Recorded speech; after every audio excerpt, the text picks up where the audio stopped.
What would somebody need to know in order to be able to correctly point out and identify a seastead, for example? Well, a seastead is a homestead on the high seas. Most of the world's surface is ocean, and probably 45% of the Earth's surface is completely unclaimed by any nation state.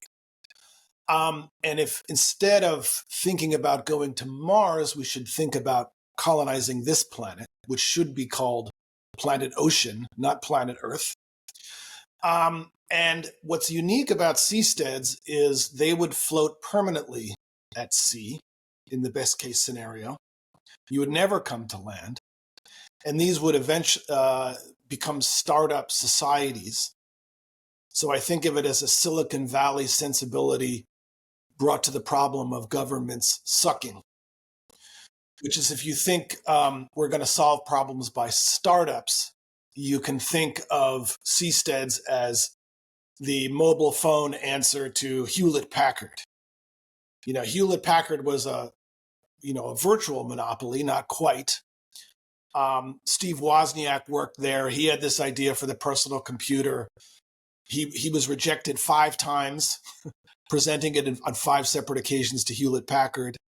They said, why would individuals want computers? It makes no sense. We don't believe that could ever work. So he broke away, founded Apple with Steve Jobs, and now we all use personal computers. And if Hewlett-Packard had a complete coercive monopoly over all computers, the rest of us probably wouldn't believe that personal computers could exist. And seasteads are a realistic technology to provide people with their own personal startup government. One of the things I noticed you were touching on there that really sticks out to me is that one of the most striking aspects about seasteading, I would say, is its practicality. We can discuss liberty and freedom and the abolition of the state as much as we like, but until we actually take action, until we take steps to weaken the government's control over us, nothing is really going to change.